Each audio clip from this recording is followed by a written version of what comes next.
नमस्कार दोस्तों, हमारे YouTube चैनल अनंत कथा में आपका स्वागत है।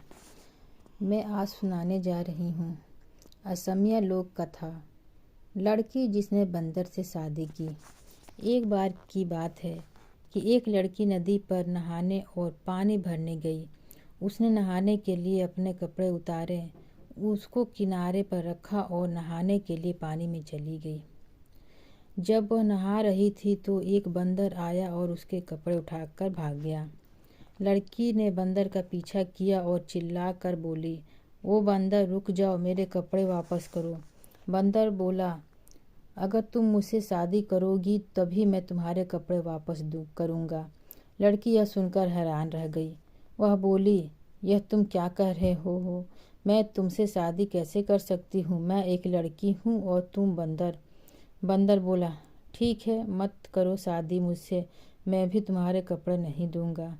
लड़की बेचारी यह सुनकर बहुत ही परेशान हुई, पर वह कुछ कर नहीं सकती थी। आखिर थक हार कर वह उस बंदर से शादी करने को तैयार हो गई। शादी करने के बाद वह बंदर उसको अपने घर ले गया। जब बंदर उस लड़की को अपने घर ले जा रहा था तो रास्ते में उस लड़की ने बंदर से पूछा, तुम मुझे खिलाओगे क्या? बंदर बोला, मैं तुम्हारे लिए लोगों से खेत के चावल चुरा कर लाऊंगा, वही तुमको खिलाऊंगा। इस तरह वह लड़की बंदर के साथ रहने लगी। बंदर उस लड़की के लिए लोगों के खेतों से मक्का और चावल चुरा कर लाता, वह उसी को पकाती और खाती। वह लड़की उस बंदर के साथ रहती जरूर थी, पर वह हमेशा ही सोचती थी कि किस तरह वह बंदर के घर से भाग जाए। एक दिन जब उसका बंदर पति बाहर गया हुआ था तो उसने उसकी बूढ़ी माँ को, जो उसी घर में रहती थी, मार दिया।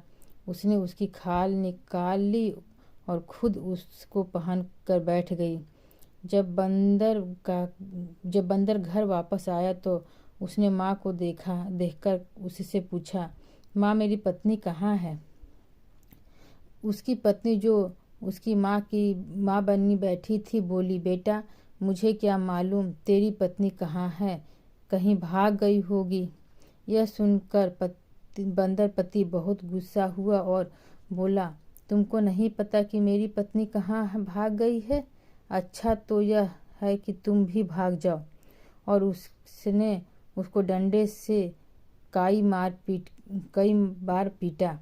लड़की यह सुनकर बहुत खुश हुई और बोली, ठीक है, यदि तुम मुझे घर में नहीं देखना चाहते तो मैं अभी इस घर से चली जाती हूँ। और यह कहकर वह लड़की जितनी तेजी से भाग सकती थी वहाँ से भाग निकली। भागते भागते अपने भाइयों के घर आ पहुँची। उसने सारा हाल अपने भाइयों को बताया।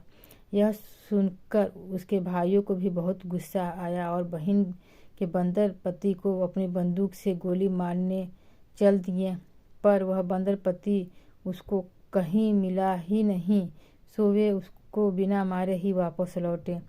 कुछ दिनों के बाद उस लड़की के बच्चा हुआ और अब था तो वह बंदर का बच्चा ही, इसलिए वह बंदर जैसा था। लड़की के भाइयों को अपनी बहन का यह बंदर बच्चा फूटी आंख नहीं बहाता था।